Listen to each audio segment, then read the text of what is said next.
Hello friends, welcome to my channel.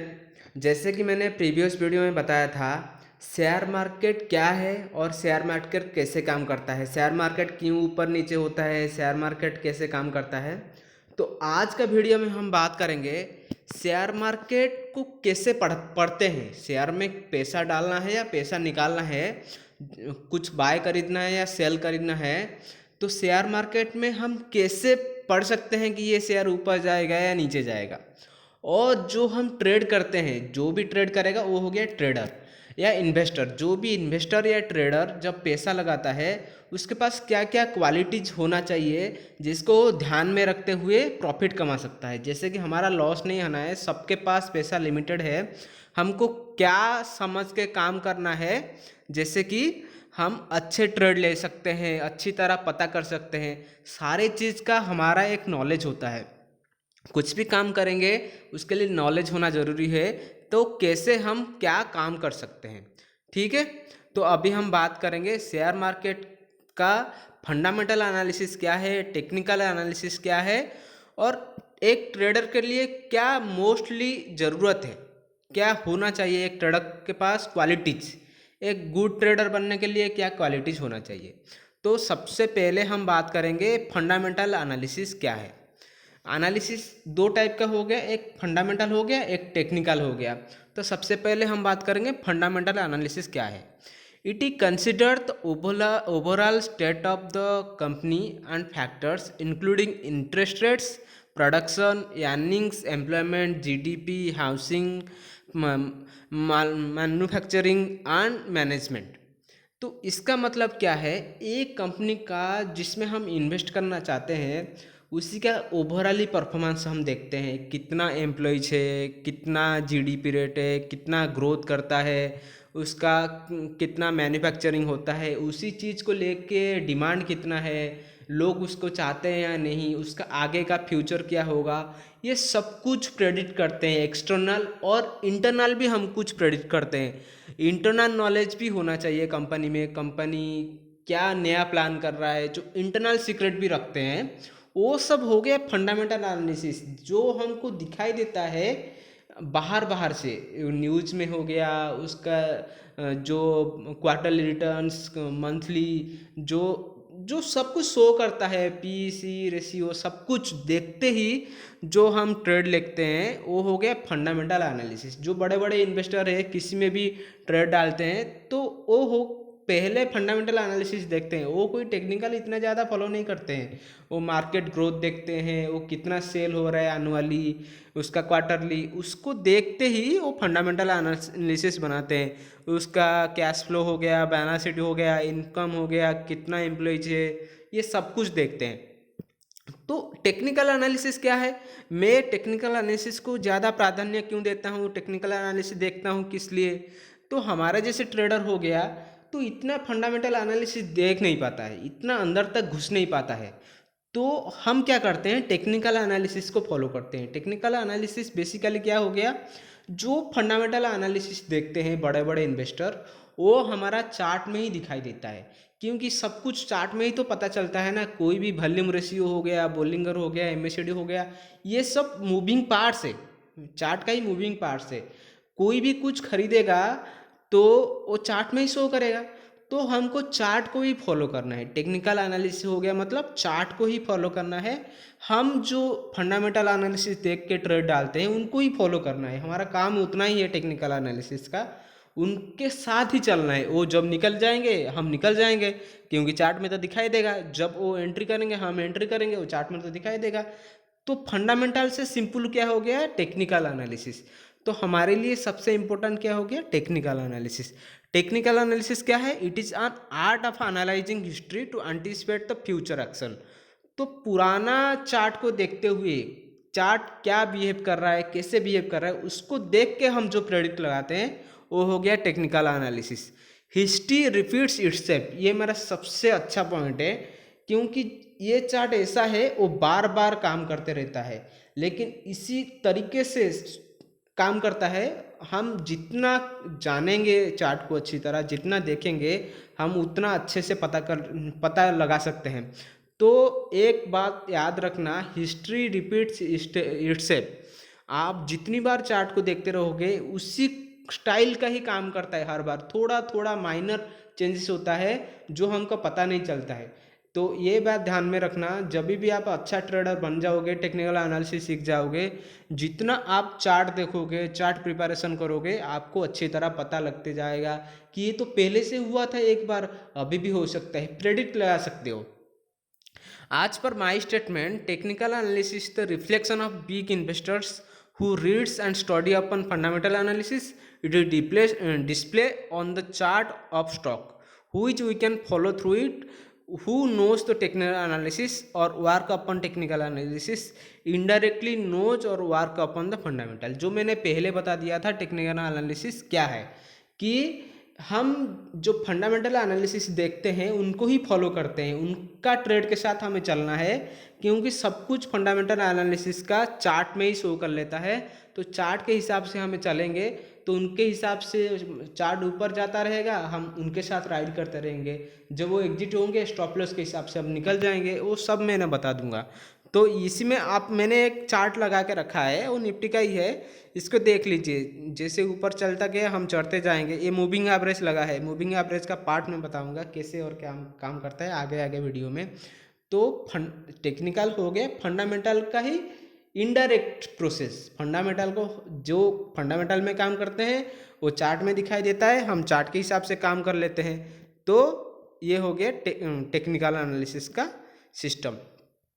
तो अभी हम बात करेंगे एक अच्छा ट्रेडर बनने के लिए क्या क्या होना चाहिए और एक अच्छे ट्रेडर बनने के लिए हमें क्या ध्यान में रखना है। सबसे पहले हो गया मनी एंड रिस्क मैनेजमेंट, उसके बाद हो गया टेक्निकल एनालिसिस, उसके बाद हो गया मार्केट साइकोलॉजी। ये तीनों सबसे ज़्यादा इम्पोर्टेंट है। सबसे इम्पोर्टेंट है मार्केट साइकोलॉजी। मार्केट साइकोलॉजी कैसे आएगा, जब टेक्निकल एनालिसिस के ऊपर काम करते रहोगे और टेक्निकल एनालिसिस काम करोगे तो आप उधर से ही पता कर पाओगे मनी एंड रिस्क मैनेजमेंट। आपका दिमाग में हिसाब से काम करेगा और जितना प्रैक्टिस करते रहोगे आपको पता चलते जाएगा। तो अभी हम पहले बात करेंगे मनी एंड रिस्क मैनेजमेंट। हमारा जो सिंपल स्टेटमेंट में देखा जाए, risk management helps cut down of losses, it can also help protect traders accounts from the losing all it's money. Risk management इसका मतलब ऐसा है, सबके पास पैसा का लिमिट है, किसके पास ऐसा नहीं है कि पैसा का काउंट नहीं कर सकता है। अनकाउंटेबल तो है नहीं, तो हम पैसा को काउंट कर सकते हैं। सबके पास लिमिटेड पैसा है। हमारा काम ये है प्रॉफिट ना हो तभी चलेगा, लेकिन लॉस नहीं करना है। ये सबसे ज़्यादा इम्पोर्टेंट पॉइंट है मनी एंड रिस्क मैनेजमेंट का। कोई ट्रेडर बनने से पहले ये दिमाग में रख लो, कहीं पे भी कुछ भी ट्रेड लेने से पहले दिमाग में रखना कि मुझे स्टॉप लॉस एक लगाना है, उधर से ही निकल जाना है। सबसे इम्पोर्टेंट यही है, कुछ भी हो जाए प्रॉफिट ना हो चलेगा, लेकिन स्टॉप लॉस से निकलना ही निकलना है। मेरा जो ये सबसे बड़ा गलती होता है, मैं कभी कभी स्टॉप लॉस से नहीं निकल पाता हूँ ओवर कॉन्फिडेंस की वजह से, लेकिन ये मेरा गलती है, मैं इसीलिए ही बता रहा हूँ आपको। स्टॉप लॉस से निकलना ही निकलना है। नेगेटिव में है तो काट लो। सबसे पहला वाला लॉस सबसे छोटा होता है, जो सबसे पहले लॉस ले लिया वो आपका सबसे छोटा लगेगा। आगे बढ़ते जाओगे लॉस बढ़ते जाएगा, वो निकल नहीं पाओगे आप। तो सबसे ध्यान में रखना है स्टॉप लॉस हर जगह लगाना है। Money management is subjective but risk management is objective. Risk management आप दिमाग से खेलते हो, मनी मैनेजमेंट आपको ट्रेड के साथ खेलना है, पैसे के साथ खेलना है। वो आपका वेल्थ है, वो ख़त्म हो जाएगा, वो आगे नहीं मिलेगा। तो मनी मैनेजमेंट दिमाग के हिसाब से ज़्यादा अपना रिस्क लगा के काम करते रहना है, ठीक है। Money management really depends upon you, your age and your income and risk tolerance, your net worth, ये सब। तो हमें देखा जाए तो मनी एंड रिस्क मैनेजमेंट में यही पहले अभी बता रहा था, अभी दोबारा बता देता हूँ। पैसा सबके पास लिमिटेड है, प्रॉफिट ना हो तब भी चलेगा, लेकिन अपना पैसा खर्चा नहीं करना है। दोबारा ट्रेंड आपको मिल जाएगा, चार्ट में हर रोज़ आता है आपको कहीं ना कहीं ऊपर जाने का, नीचे जाने का। हर रोज़ चार्ट में मौका आता है। आप पहले सोचोगे कि आज मेरा मौका छूट गया, नहीं, कल भी आएगा, नहीं तो परसों आएगा, एक महीने के बाद आएगा, मौका आएगा, लेकिन पैसा आपका लिमिटेड है, दोबारा नहीं आएगा इतना इजीली। तो सबसे इम्पोर्टेंट है मनी एंड रिस्क मैनेजमेंट, इसको ध्यान में रखते हुए ट्रेड करते लेना है। उसके बाद हम बात कर लिए टेक्निकल एनालिसिस के ऊपर। ये तो पहले से ही बात कर लिए थे, टेक्निकल एनालिसिस क्या है, कैसे क्या काम करना है, उसका पूरा सीरीज में अभी आगे बताते जाऊंगा। एक ही तो चीज़ नहीं है, टेक्निकल एनालिसिस का बेसिक मैंने बता दिया क्या है कैसा है। अभी हम बात करेंगे मार्केट साइकोलॉजी। मार्केट साइकोलॉजी ये मैंने ओवरऑल, जैसे लेसन 1 में बताया शेयर मार्केट क्या है, इसमें मैं बता रहा हूँ फंडामेंटल और टेक्निकल एनालिसिस। मार्केट साइकोलॉजी क्या है, एक ट्रेडर के पास क्या क्या क्वालिटीज होना चाहिए। उसके बाद आ जाएगा हमारा कैंडल स्टिक के ऊपर। पहला कैंडल स्टिक आ जाएगा मोरूबोजू, उसके बाद आगे आगे कैंडल स्टिक के बारे में बताऊंगा। उसके बाद आ जाएगा RSI, MACD, फिबोनाची, उसके बाद बोलिंगर बैंड, उसके बाद सपोर्ट रेजिस्टेंस, बहुत कुछ है टेक्निकल एनालिसिस का। पूरा कोर्स में बताने वाला हूँ आपको, डेली 2-3 दिन में आपको एक एक वीडियो मिलते जाएगा, ठीक है। तो अभी बात करेंगे मार्केट साइकोलॉजी क्या है। Market psychology refers to the prevailing behaviour and aggregate sentiments of market acts at any point in time. तो ये बात छोड़ दो मार्केट साइकोलॉजी को ऐसे समझने के लिए, ये तो मैंने गूगल से सर्च करके नेट से ही निकाला है। मेरे हिसाब से सिंपल से देखा जाए तो मार्केट साइकोलॉजी आपका दिमाग में ऊपर काम करता है। शेयर मार्केट में सबसे इम्पोर्टेंट है मार्केट साइकोलॉजी। आप मार्केट साइकोलॉजी को इतना इजीली सीख नहीं पाओगे, आपका दिमाग के साथ खेलते रहेगा। क्योंकि जब पेपर ट्रेडिंग करोगे आपको तो इजी लगेगा, जब रियल पैसे लगा दोगे आपको बहुत डर लगेगा, कभी निकल जाऊं। जो मैंने पहले वीडियो में बताया था, grid and fear, emotion, sentiments, ये सब काम करता है मार्केट साइकोलॉजी में, ये सब इंक्लूड होता है। इसको कौन रोक सकता है? आपका टेक्निकल एनालिसिस। सबसे टेक्निकल एनालिसिस सीखो, उसके ऊपर काम करो और दिमाग को एक कंप्यूटर की तरह बना दो। मुझे इधर निकलना है, मतलब ये निकलना है। जैसे आप अल्गो ट्रेडिंग, आपको ट्रेडिंग पता होगा। अल्गो ट्रेडिंग में जैसे आप, उसके पास कुछ इमोशन नहीं है ना, वो कंप्यूटर है, तो आप जहाँ पे स्टॉप लॉस लगाए वो काट देगा। वो हो गया बिना इमोशन, बिना सेंटिमेंट्स, कुछ पता नहीं उसको। उसको इधर निकलना है, मतलब निकलना है। साइकोलॉजी का मतलब वही है, जो हमें निकलना है स्टॉप लॉस पे निकलना है, इधर लेना है, लेना है। इधर से मुझे चार्ट में लग रहा है कि इधर निकल जाना चाहिए तो निकल जाना चाहिए। अपने दिमाग को ट्रेड के हिसाब से चलाओ, टेक्निकल के हिसाब से चलाओ, खुद से नहीं लगाओ। मुझे लग रहा है कि इधर तक जाएगा, चार्ट में तो दिखाई नहीं दिया है ना, तो इसको तो प्रेडिक्ट नहीं कर सकते हो ऐसे। तो हो गया। तो 5 ways to manage psychology when trading in stocks. Develop a trading plan. A trading plan is used by traders as a guide throughout the trading process. Make a checklist, keep a journal, set realistic. उसके बाद practice risk management. ये हो गया market psychology. Market psychology तो एक vast knowledge है। मैंने आपको बस एक ट्रेडर के पास क्या क्या क्वालिटीज होना चाहिए उसी के हिसाब से ये एक इसका हिस्सा रख दिया छोटा सा, कि ये भी एक चीज़ होता है करके। आपको पता नहीं होगा, बिगिनर से, तो इसीलिए तो हमारा ट्रेडर के पास रिस्क मैनेजमेंट पता होना चाहिए, टेक्निकल एनालिसिस पता होना चाहिए, मार्केट साइकोलॉजी पता होना चाहिए। सबसे पहले आप रिस्क मैनेजमेंट कैसे और साइकोलॉजी कैसे पता करोगे? जब आप टेक्निकल एनालिसिस कुछ पता करोगे, ये सबसे इम्पोर्टेंट है। टेक्निकल एनालिसिस पता चल जाएगा तो आप कुछ ट्रेड ले सकते हैं, कुछ नॉलेज आएगा तभी तो आप ट्रेड लोगे। उसी के हिसाब से काम करोगे जब आप, मनी मैनेजमेंट भी पता चल जाएगा और साइकोलॉजी भी पता चल जाएगा। आपको खुद लगने लगेगा कि मुझे कुछ नॉलेज आ रहा है, कुछ नॉलेज आ रहा है। सुनने के और इधर उधर से देखने के बाद आपको साइकोलॉजी इतना अच्छे से पता नहीं चलेगा जब तक आप ट्रेड नहीं लोगे। आप ट्रेड कब तक ले सकते हो? जब तक आपको टेक्निकल एनालिसिस पता नहीं होगा।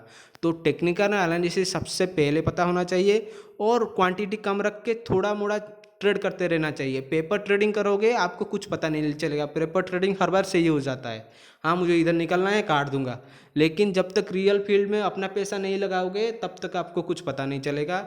तब जाके आप ट्रेड ले सकते हो, काम कर सकते हो।